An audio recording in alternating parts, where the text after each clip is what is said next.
नमस्कार बच्चों, सभी को सुप्रभात। 11th क्लास हिंदी अनिवार्य की क्लास में आपका स्वागत है। आज मैं आपको हिंदी अनिवार्य की किताब आरोह के गद्य खंड का पाठ 1 पढ़ाने जा रही हूँ, जिसका शीर्षक है नमक का दारोगा। बच्चों, इस पाठ के लेखक का नाम मुंशी प्रेमचंद है। तो पहले मैं आपको प्रेमचंद का जीवन परिचय बताने जाऊंगी। इनका मूल नाम धनपत राय है और इनका जन्म 1880 ईस्वी में उत्तर प्रदेश के वाराणसी जिले के लम्ही गांव में हुआ था। इनकी मृत्यु 1936 ईस्वी में हुई थी। इनके पिता का नाम अजायब राय और माता का नाम आनंदी देवी और पत्नी का नाम शिवरानी देवी था। इनकी प्रमुख रचनाएं सेवा सदन, प्रेमाश्रम, रंगभूमि, निर्मला, कायाकल्प, गबन, कर्मभूमि, गोदान, सोजे वतन, मानसरोवर, 8 खंडों में, गुप्त धन, करबला, संग्राम, प्रेम की देवी, कुछ विचार, विविध प्रसंग। तो बच्चों, प्रेमचंद ने लगभग 1 दर्जन से भी अधिक उपन्यास और 300 से अधिक इन्होंने कहानियां लिखी हैं। और इनका जो और इन्होंने माधुरी व मर्यादा नामक 2 पत्रिकाओं का संपादन भी किया। इनकी रचनाएं आदर्शोन्मुख यथार्थवादी हैं, जिनमें सामान्य जीवन की वास्तविकताओं का सम्यक चित्रण किया गया है और ये कठोर वास्तविकताओं को प्रस्तुत करने में किसी भी तरह का समझौता नहीं करते थे। बच्चों, प्रेमचंद का जो जीवन था बहुत ही अभावों और संघर्षों में बीता है। इन्होंने हमेशा अपनी पत्नी शिवरानी देवी के साथ अंग्रेजों के खिलाफ आंदोलनों में हिस्सा लिया और उनके जीवन का राजनीतिक संघर्ष उनकी रचनाओं में सामाजिक संघर्ष बनकर सामने आया, जिसमें जीवन का यथार्थ और आदर्श दोनों था।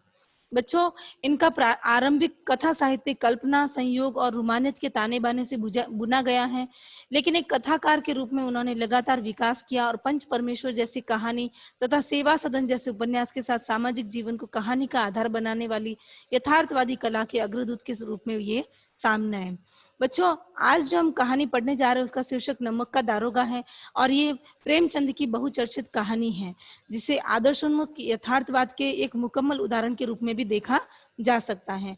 बच्चों, कहानी में आए हुए एक मुहावरे को यदि हम माने कि धन के ऊपर धर्म की जीत, तो बच्चों वास्तव में ये जो मुहावरा है इस कहानी में सार्थक सिद्ध होता है कि धन के ऊपर धर्म की जीत ही होती है। धन और धर्म को हम क्रमशः सद्वृत्ति, असद्वृत्ति, बुराई और अच्छाई, सत्य और असत्य इत्यादि भी कह सकते हैं। कहानी में हम 2 पात्रों के बारे में जानेंगे। इस कहानी में 2 पात्र हैं बच्चों। पहला है पंडित अलोपीदीन और दूसरा है मुंशी वंशीधर। बच्चों, पंडित अलोपीदीन के व्यक्तित्व के बारे में हम जानेंगे। मुंशीधर जो था वो ईमानदार और कर्तव्यनिष्ठ व्यक्ति था, परंतु पंडित अलोपीदीन के व्यक्तित्व के 2 पहलू हमारे सामने आते हैं। पहला पहलू तो है भ्रष्ट व्यक्तित्व और दूसरा पहलू है गुणग्राही व्यक्तित्व। बच्चों, भ्रष्ट व्यक्तित्व में पंडित अलोपीदीन हमारे सामने इस रूप में आता है कि वह धन के बल पर अपने सभी कार्य सिद्ध कर लेता था और उसका भ्रष्ट रूप सभी को प्रभावित भी किए हुए था। वह भ्रष्ट वृत्ति का था, तो उसका जो भ्रष्ट रूप था वो सभी लोगों को प्रभावित किया हुआ था और उसी के बल पर वह धन भी कमाता था। और जब उसका गुणग्राही व्यक्तित्व हमारे सामने आता है तो वह आदर पूर्वक अपनी सारी संपत्ति का मैनेजर मुंशीधर को नियुक्त कर देते हैं। तो बच्चों, वास्तव में लेखक ने इस कहानी को हमारे सामने रखा है, तो हम इस कहानी को यदि समझना है तो वास्तव में ये बात सार्थक सिद्ध होती है कि यथार्थवाद हमको निराशावादी बना देता है। मानव चरित्र से हमारा विश्वास उठ जाता है, हमको चारों तरफ बुराई ही बुराई नजर आने लगती है। इसलिए कहानी का अंत सत्य की जीत के साथ होता है। वास्तव में बच्चों, लेखक ने ये बात बिल्कुल सही लिखी है कि यथार्थवाद हमको निराशावादी बना देता है। कैसे? यथार्थवाद वास्तविक व नजदीकी जीवन के सत्य से हमें परिचित कराता है और जब हमें नजदीकी जीवन से परिचित कराता है तब हम इंसान निराशावादी बन जाता है और उसका मानव चरित्र से विश्वास उठ जाता है। सत्य ऐसा ही है कि एक बार वो बोलने में कड़वा लगता है, दिखने में भी कड़वा होता है, लेकिन एक न एक दिन उसकी जीत अवश्य होती है। तो इस कहानी का अंत भी जीत के साथ ही होता है। तो बच्चों, कहानी प्रारंभ करने जा रही हूँ नमक का दारोगा।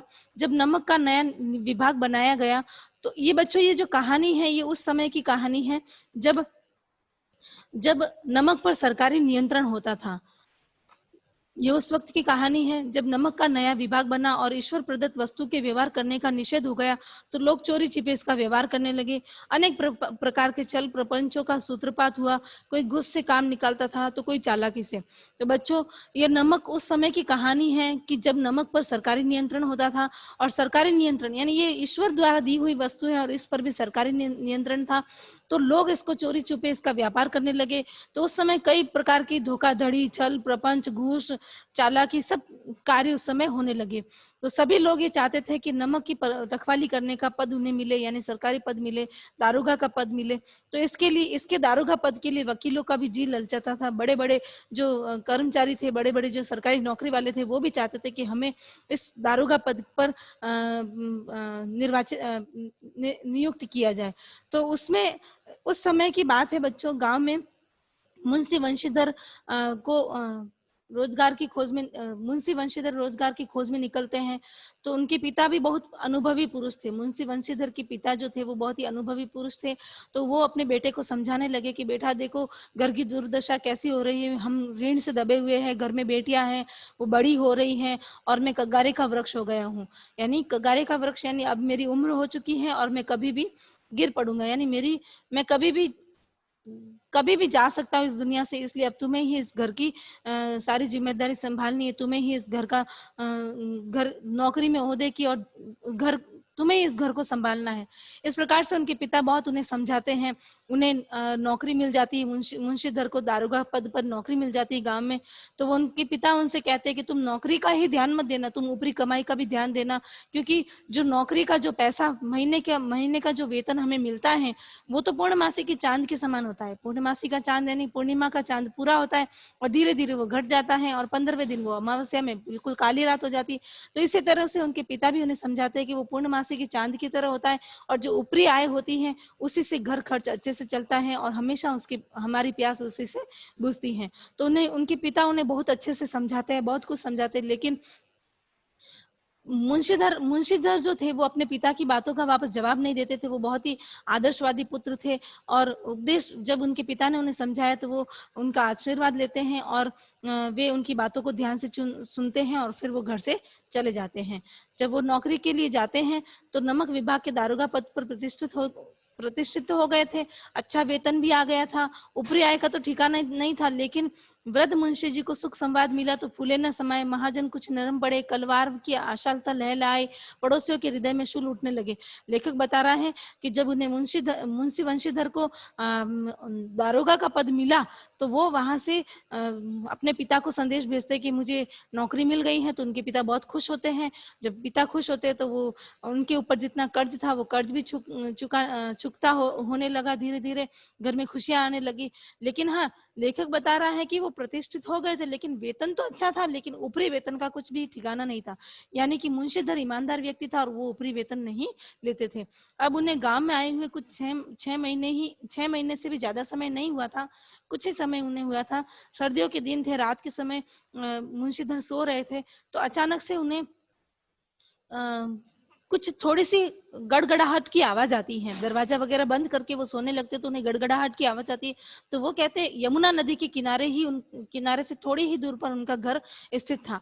तो वो कहते हैं, वो सोचते हैं कि इस रात में इतनी गड़गड़ाहट की आवाज कैसे आ रही, मल्लाहों का कोलाहल सुनाई दे रहा है, आखिर ये नदी पार करके गाड़ियां कहाँ जा रही हैं।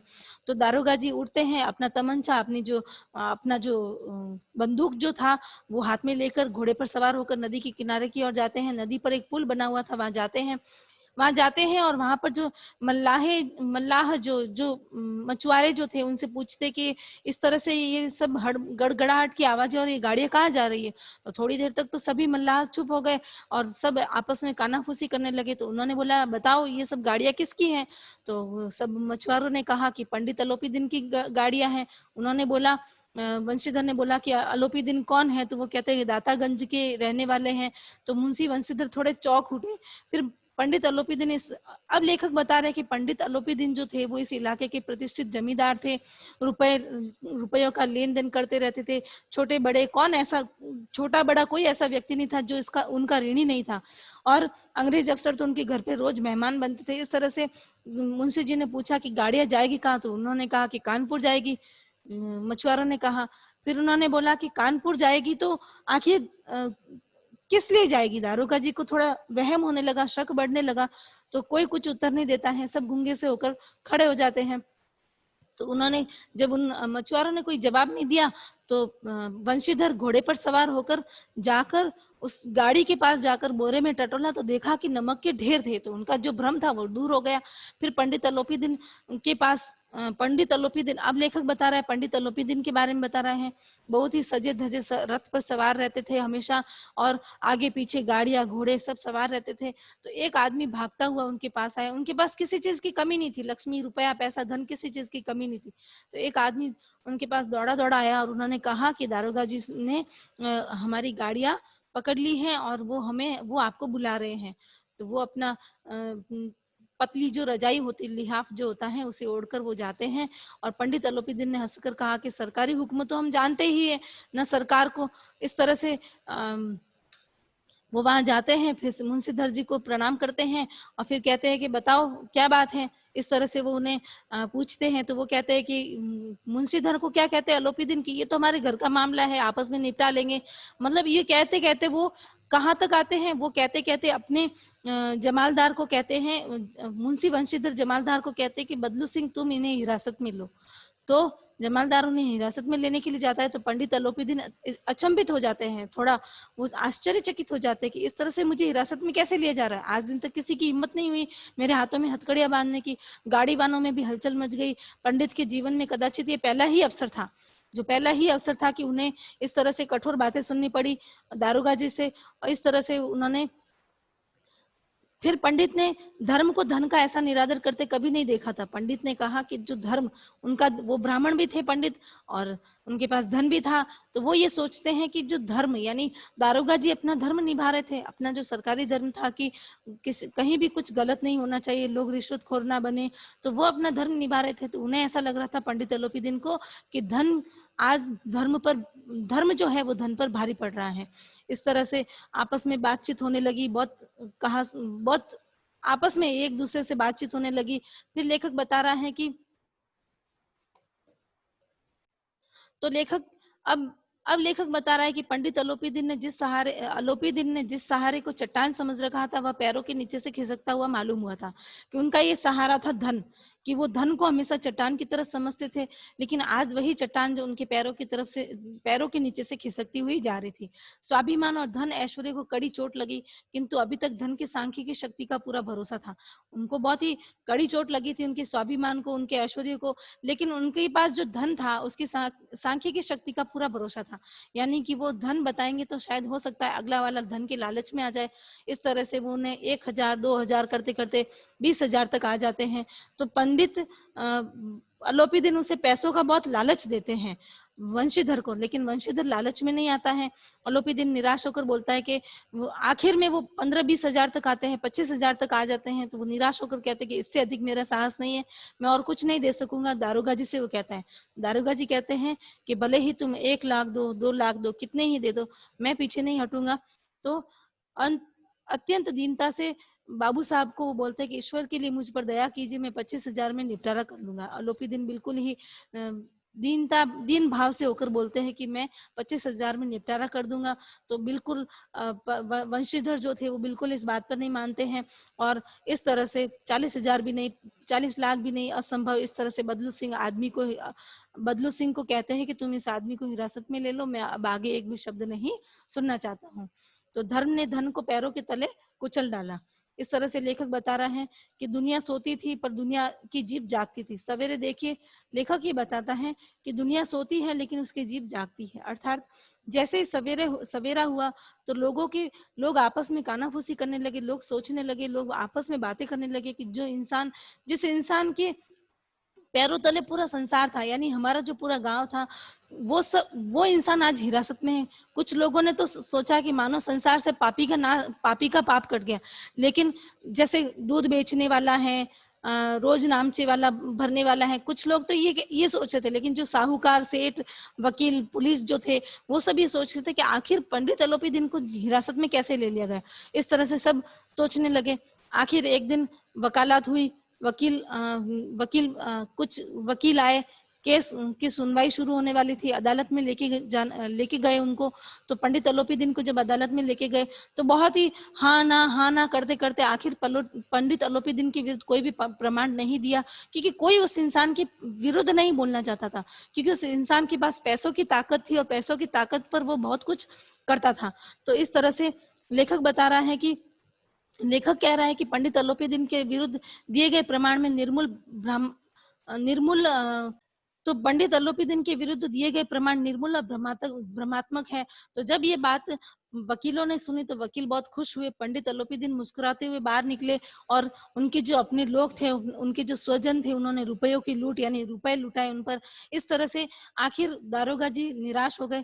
फिर एक दिन ऐसा हुआ कि आज उन्हें लेखक बता रहा है कि मुंशी वंशीधर को संसार का एक खेदजनक विचित्र अनुभव हुआ कि मुंशी वंशीधर सोचते हैं कि न्याय और विद्वता, लंबी चौड़ी उपाधियां प्राप्त किए हुए लोग, बड़ी बड़ी दाढ़ी और ढीले चौगे वाले सच्चे आदर के पात्र जो लोग हैं, वो आज वास्तव में सच्चे आदर के पात्र नहीं है। उन्हें बहुत ही दुख हुआ इस स्थिति पर कि हर इंसान, समाज का हर इंसान बिका हुआ है। इस तरह से आखिर 7 दिन बीत जाते हैं और 7 दिन बाद उनके हाथ में दारोगा जी अपने काम पर जाते हैं, नौकरी पर जाते हैं। तो आज उस दिन उनके हाथ में एक लेटर थमा दिया जाता है, एक पत्र थमा दिया जाता है कि उन्हें वहां से नौकरी से बर्खास्त कर दिया गया है, नौकरी से निकाल दिया गया है। तो वह घर आ जाते हैं। जब घर आते हैं तो घर पर माता पिता सब दुखी होते हैं। पत्नी भी उनसे कई दिनों तक बात नहीं करती है, उनके पिता भी उनसे बात नहीं करते हैं, उनकी माता भी दुखी दुखी रहने लगती हैं। सब ये सोचते हैं। तो पिताजी कहते हैं कि पिताजी बहुत सोचते हैं कि इस तरह से ऐसा पुत्र मिला है जिसने हमें ये दिन दिखाए। इस तरह से हम गरीबी में जीवन जी रहे थे, अब अंत समय में हमें गरीबी में जीवन बिताना पड़ेगा। माँ की तो इच्छा थी कि हम रामेश्वरम और जगन्नाथ की यात्राएं करेंगे, लेकिन ये सारी इच्छाएं उनकी मन में रह गई और उनकी पत्नी ने भी उनसे कई दिनों तक सीधे मुंह बात नहीं की। इस तरह से नौकरी छोड़े हुए घर आ गए और नौकरी छोड़े हुए सप्ताह 10 दिन बीत गए और शाम का समय था। बूढ़े मुंशी जी, जो मुंशी वंशीधर जो थे, उनके पिता मुंशी जी जो थे, वो बाहर बैठे हुए राम नाम का पाठ कर रहे थे। तो एक सजा हुआ रथ उनके घर के बाहर आया जो बहुत ही अच्छे तरीके से सजा हुआ था। तो लेखक बताता है कि जैसे ही वंशीधर के जो पिता थे वो उनको देखते हैं तो बहुत खुश होते हैं। वो देखते हैं कि अरे पंडित अलोपीदीन आए, तो वो बिल्कुल बहुत खुश होते हैं और वो कहते हैं कि पंडित अलोपीदीन ने वंशीधर से कहा कि दारोगा जी, इसे खुशामद न समझिए, खुशामद करने के लिए मुझे इतना कष्ट उठाने की जरूरत नहीं थी। लेखक बता रहा है कि पंडित अलोपीदीन वंशीधर से कहते हैं कि वंशीधर, तुम ये मत समझना कि मैं तुम्हारी खुशामद करने आया हूँ, कि आज मुझे खुशामद करने की जरूरत नहीं है और मुझे खुशामद करनी होती तो मैं इतना कष्ट नहीं उठाता। इस तरह से उन्हें अपनी गलती का एहसास होता है पंडित अलोपीदीन को। तो वंशीधर ने भी अलोपीदीन को आते देखा तो उठकर सत्कार किया अंदर आकर, किंतु स्वाभिमान सहित समझ गए कि महाशय मुझे लज्जित करने आए हैं और जलाने आए हैं। वंशीधर को लगा कि हो सकता है अलोपीदीन मुझे लज्जित करने और मैंने जो किया है उस पर, वो कहते हैं ना, जले पर नमक छिड़कना, इसलिए मतलब मुझे छिड़ाने के लिए आए, मुझे लज्जित करने के लिए आए। क्षमा प्रार्थना कर चेष्टा की नहीं की, वरन उन्हें अपने पिता की यह ठाकुर सुहाते की बात असह्य सी प्रतीत हुई। उन्होंने उनका आदर सत्कार तो नहीं किया, लेकिन हाँ ठीक है, नमस्कार वगैरह कर दिया और क्षमा प्रार्थना भी उन्होंने वंशीधर ने अलोपीदीन से नहीं की। और जो उनके पिताजी ने उनके साथ मीठी मीठी जो बातें की थी, उनके जो मतलब उनके गुलाम बनने की कोशिश की, वो बात उन्हें बिल्कुल भी अच्छी नहीं लगी। लेखक बता रहा है कि पंडित जी की और उड़ती हुई वंशीधर पंडित जी की और उड़ती हुई दृष्टि से देखते हैं तो देखता है कि अलोपीदीन के व्यवहार से आज सद्भाव झलक रहा था। गर्व ने अब लज्जा के सामने सिर झुका दिया था। लेखक बता रहा है कि जो इतना घमंड था जिस इंसान में, आज उस इंसान ने अपना सिर लज्जा के मारे झुका दिया है। शर्माते हुए वो बोल रहे थे कि आपकी उदारता है जो ऐसा कहते हैं, मुझसे जो कुछ अविनय हुई है उसे क्षमा कीजिए। वो उनसे हाथ जोड़कर विनती करते हैं अलोपीदीन, और वंशीधर से कहते हैं कि मेरे से जो आपका जो अनादर हुआ है उसके लिए मैं क्षमा चाहता हूँ। मैं धर्म की बेड़ी में जकड़ा हुआ था, नहीं तो वैसे मैं आपका दास हूँ। जो आज्ञा होगी वह मेरे सिर माथे पर। अलोपीदिन ने विनीत भाव से कहा, नदी तट पर आपने मेरी प्रार्थना स्वीकार नहीं की थी, किंतु आज स्वीकार करनी पड़ेगी। कि नदी तट पर उन्होंने प्रार्थना स्वीकार नहीं की थी, उन्होंने पैसों का लालच दिया था वंशीधर को, लेकिन वंशीधर ने पैसों के वंशीधर लालच में नहीं आया। तो आज वो कह रहे कि उस दिन तो आपने मेरी प्रार्थना स्वीकार नहीं की, लेकिन आज आपको मेरी प्रार्थना स्वीकार करनी होगी। अलोपीदिन ने एक स्टाम्प लगा हुआ पत्र निकाला, उसे वंशीधर के सामने रखकर बोले, इस पद को स्वीकार कीजिए और अपने हस्ताक्षर कर दीजिए। मैं ब्राह्मण हूँ, जब तक ये सवाल पूरा न करेंगे तब तक मैं द्वार से नहीं हटूंगा। उन्होंने एक पेपर निकाला जिस पर उनकी सारी जायदाद का ब्यौरा था, और उस सारी जायदाद के ब्यौरे के साथ ही उन्हें मैनेजर के पद पर नियुक्त करना था। और मासिक जो उनका जो वेतन था वो 6,000 वार्षिक वेतन के अतिरिक्त रोजाना खर्च अलग। उनको कहा था कि 6,000 वार्षिक यानी साल का 6,000 वेतन दिया जाएगा, और खाने पीने का खर्च अतिरिक्त दिया जाएगा, और सवारी के लिए घोड़े, रहने के लिए बंगला, नौकर चाकर सब उनको फ्री में दिए जाएंगे, मुफ्त में दिए जाएंगे। तो कंपित स्वर में बोले पंडित, तो वंशीधर कंप कपाते स्वर में बोले, पंडित जी, मुझ में इतनी सामर्थ्य नहीं कि आपकी उदारता की प्रशंसा कर सकूं, किंतु मैं ऐसे उच्च पद के लायक नहीं हूं।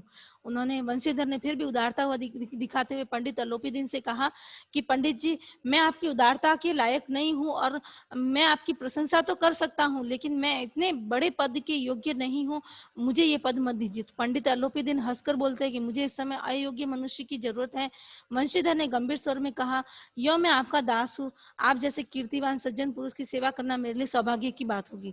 जब वंशीधर को ये लगा कि उसके मन में उसका मन गर्व ग्लानि से लज्जित हो रहा है, वो उसका मन बदल चुका है, उसका घमंड उतर चुका है, और वह व्यक्ति वास्तव में सद्भावना पूरित हो चुका है, तो पंडित अलोपीदिन बिल्कुल सद्भावना से पूरित हो चुका था। तो वंशीधर को भी लगता है कि वास्तव में मुझे इनकी जो बात है वो मान लेनी चाहिए। इस तरह से वो उनकी बात मान लेते हैं, और आखिर वो उस पेपर पर साइन कर लेते हैं, हस्ताक्षर कर देते हैं। वंशीधर की आंखें डबडबा जाती हैं, हृदय से संकुचित पात्र में इतना एहसास न समा सका।